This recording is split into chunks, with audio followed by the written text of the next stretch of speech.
Hey, episode 81, and it's about to flare up.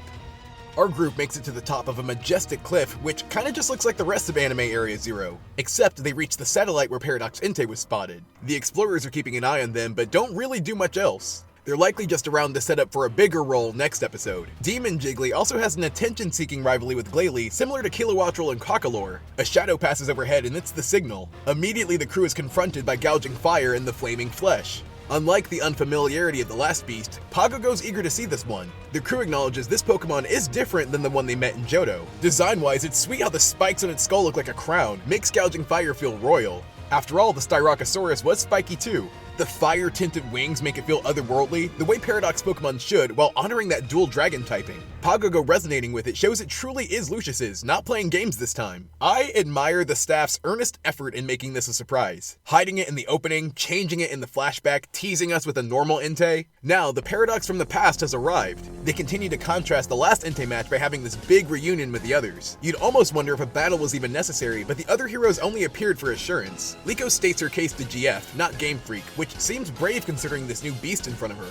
It would appear she had no reason to fear since Gouging Fire lent her its ball. Gives the impression things are too smooth until it swipes the belt from Liko, almost as if telling her she's not worthy of it. As in previous matches, the group needs to prove themselves and retrieve the balls as a test. Briar helps by snapping photos. With no Pokemon, makes you wonder how she's gotten around Area Zero this long. The group decides to focus on type advantages, so Roy and Dot strike. By the first move, you can tell the animation's gonna be fire. Gouging Fire is even sturdier than Entei.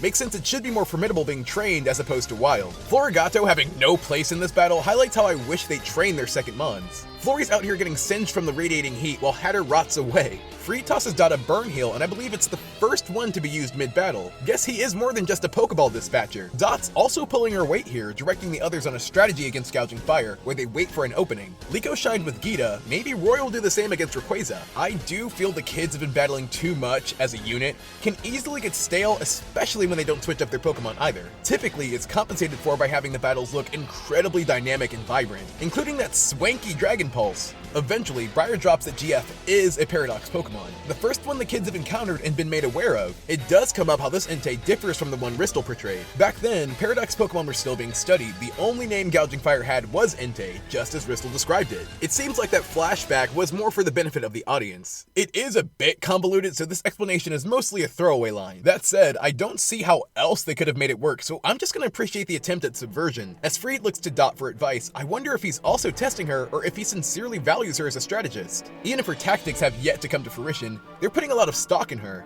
It's interesting since Liko and Roy have both shown battle competence, though maybe the pressure's on Dot as the one with the type advantage. Speaking of, Dot moves to power up Quaxwell's Air Cutter from the water. Quacker picks up on her urgency and also picks up the move Aqua Cutter. You can see it making an effect with its high chance for critical hits. With Entei wet, I thought they should have gone in with an electric attack right there. Toaster in the bathtub this sucker.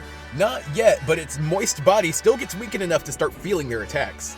Right when you think they're getting the upper hand, Gouging Fire erupts before them. The RBTs aren't the only ones making clever plays. GF clears the sky with Dragon Pulse, using the sunlight to activate Protosynthesis. The group's now witnessed that signature Paradox power. It continues to align Horizon's battles with the games, which is neat. In the name of escalation, Gouging Fire's going harder than any other Luciusmon than Rayquaza. Most of the series, Frida's been their phone-a-friend. As we've gotten farther in, even he started to struggle. Raises the stakes and he can't be their lightning rod any longer. Crocklore even gets to repay Cap's previous sacrifice from the last Entei match. The more dire the fire actually amps Dot up. Much like Liko's battle against Rika, Dot's finally caught the battle bug. Her energy's infectious and provides some optimism they can turn the tables. Gouging Fire starts spazzing around a bit, regulating its body temp. The explorers continue to observe from afar, so they must have no interest in Lucius Pokemon besides Rayquaza. I still wonder if their goal has anything to do with Kyogre or Groudon. If Lockrium had such a drastic effect on the natural world, controlling the sea and/or land would really make you OP. As the battle climaxes, the kids go for a terrestrialization, and I wonder if Cap can do the same. The group does a stellar job of overwhelming it. Back-to-back attack commands, it's awesome action. Quaxwell baits Gouging Fire back into the water to cool it off. Good play taking advantage of the wildness from its Raging Fury attack. Once sufficiently soaked, Cap crashes into it. Gouging Fire gets to conduct all that electricity in a grand display that recovers the belt. Finally, having retrieved the item and besting Gouging Fire, they've earned its respect. It really wouldn't make sense for them to win after struggling so much against regular Entei. A simple challenge is the best way to test their strength. They attempt to connect with it again, prompting it to reveal a vision of Lucius. Fun to watch this beast act like a pup with a good game of keep away, toying with Lucius in his goofy run the same way it did the crew. Bristol had seen GF on their way to Lakawa, just failed to describe it accurately. Gouging Fire has been Lucius's partner from the start, and we finally get the full picture. They also seem to align with the OG TMs. Surf, Cut, Strength, Fly, and Flash. Having proven themselves, Gouging Fire allows itself to be captured. So, with only one remaining, their call to Rayquaza reaches the sky, where the Sky God itself awaits them.